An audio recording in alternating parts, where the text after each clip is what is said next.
warahmatullahi wabarakatuh. Halo sahabat pembelajar, saat ini banyak dari kita mulai mempertanyakan sistem ekonomi yang kita jalani.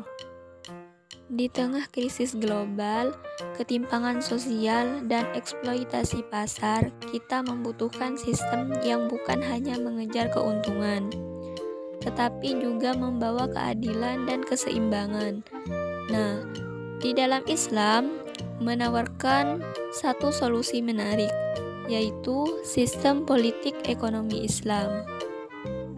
Tapi, tahukah kamu, dalam sistem ini peran negara sangatlah penting.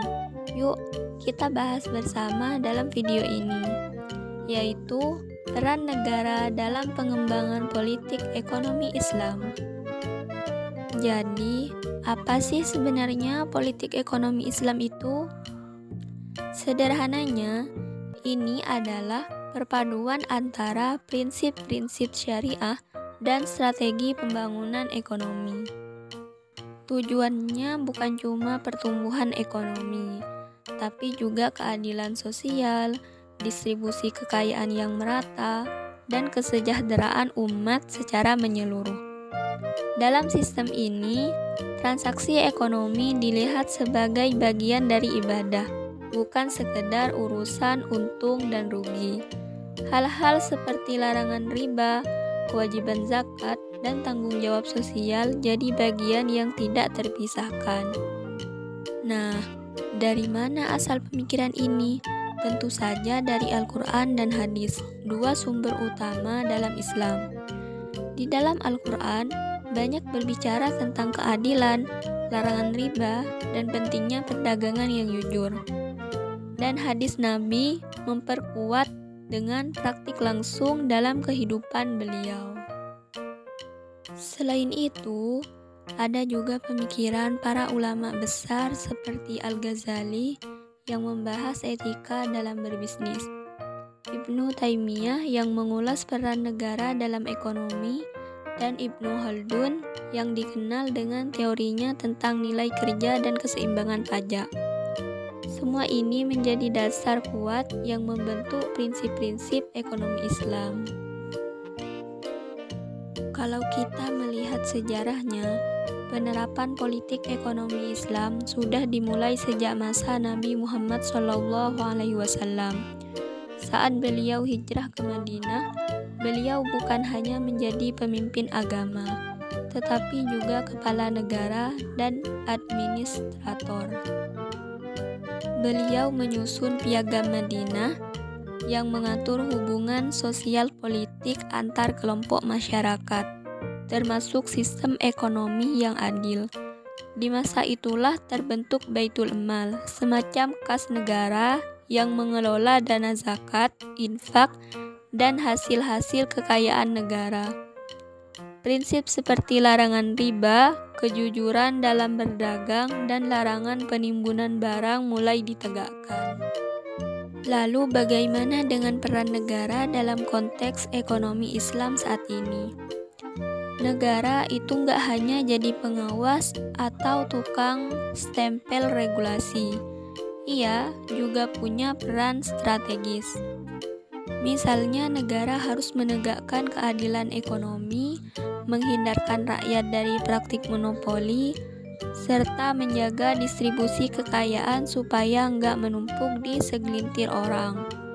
Negara juga harus mengatur pasar, memastikan harga barang wajar, kualitas terjaga, dan transaksi berlangsung jujur. Selain itu, negara wajib menyediakan infrastruktur ekonomi seperti jalan, transportasi, dan fasilitas publik lain agar aktivitas ekonomi bisa lancar.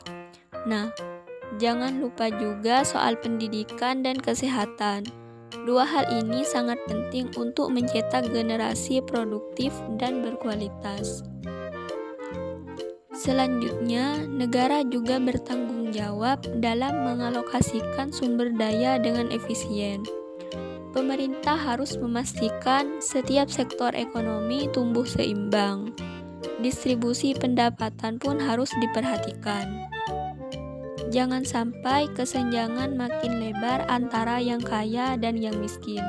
Negara juga harus menstabilkan ekonomi dengan mengendalikan inflasi, menciptakan lapangan kerja, dan menjaga daya beli masyarakat.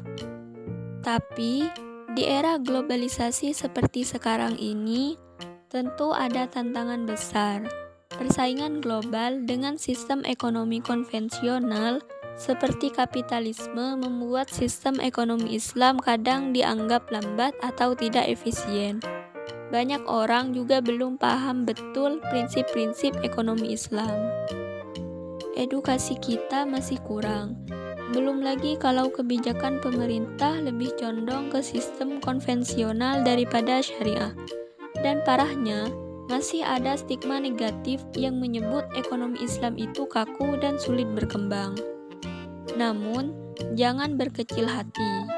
Justru di balik tantangan itu ada banyak peluang yang terbuka lebar. Permintaan pasar terhadap produk dan layanan berbasis syariah terus meningkat, mulai dari makanan halal, kosmetik, hingga keuangan syariah. Beberapa negara juga mulai mendukung pengembangan ekonomi Islam lewat kebijakan inklusif dan insentif investasi. Dan jangan lupakan teknologi. Sekarang banyak platform digital yang memudahkan kita untuk menjalankan sistem ekonomi syariah. Selain itu, tren global saat ini mulai bergerak ke arah etika dan berkelanjutan dalam bisnis, dan itu sangat sejalan dengan prinsip ekonomi Islam. Nah, dari semua yang kita bahas, bisa disimpulkan bahwa politik ekonomi Islam adalah sistem yang menyeluruh. Tidak hanya bicara soal uang, tapi juga soal nilai, tanggung jawab, dan kesejahteraan umat. Negara punya peran utama dalam mewujudkannya, dari kebijakan publik, edukasi, infrastruktur, sampai ke pengawasan pasar. Dengan kerjasama antara pemerintah, masyarakat, dan sektor swasta, ekonomi Islam bisa jadi solusi nyata bagi dunia yang lebih adil dan berkeadilan sosial. Terima kasih sudah menyimak video pembahasan ini sampai selesai. Semoga bermanfaat dan menambah wawasan bagi kita semua.